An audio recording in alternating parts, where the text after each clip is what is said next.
किशोर किशोर किशोर किशोर किशोर किशोर किशोर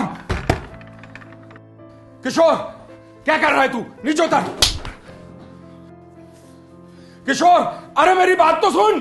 किशोर किशोर, क्या कर रहा था? पागल हो गया तू? तो और क्या करूं पिताजी, बीजेपी सरकार ने हमारे लिए कोई रास्ता ही नहीं छोड़ा है। भ्रष्टाचार के इस दोहरे शतक से तंग आ गया हूं। अरे 200 से ज्यादा घोटाले इस सरकार के, ज्यादा दूर क्यों जाते हैं? अपने ही घर को देख लीजिए।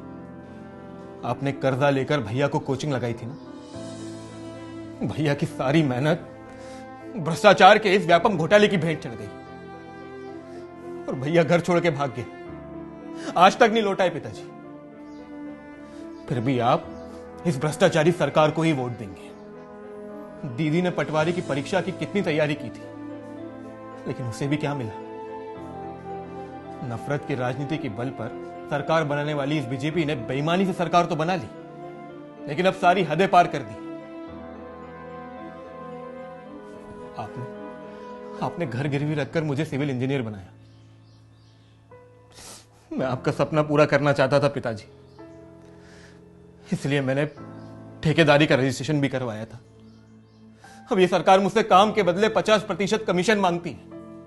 अरे कहां से दूं मैं कमीशन पिताजी? इसलिए मेरे पास इसके अलावा कोई और रास्ता नहीं था। ये देखिए ये सरकार के कारनामे हैं। ये पुल बनाया और 2 महीने में टूट गया पिताजी। ये काम मैं करना चाहता था, लेकिन मुझसे कमीशन मांग रहे थे तो नहीं मिला ये काम।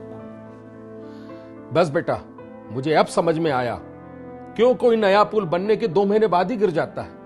नई सड़क बहुत जल्द खराब हो जाती है। अरे तुझे क्या बताऊं, इन बीजेपी वालों ने तो भगवान को भी नहीं छोड़ा। महाकाल लोक की टूटी हुई मूर्तियां इस बात की गवाह है। देखना, जैसे कर्नाटक की जनता ने इस 40% कमीशन लेने वाली बीजेपी की सरकार को हटाकर कांग्रेस की सरकार बनाई ना, वैसे ही मध्य प्रदेश में भी हवा चल रही है। और मैं शपथ लेता हूं, इस बार अपना वोट दूंगा तो भ्रष्टाचार के खिलाफ। मैंने तो हवा का रुख समझ लिया, इसलिए मैं चुनूंगा अब की बार नो कमीशन सरकार।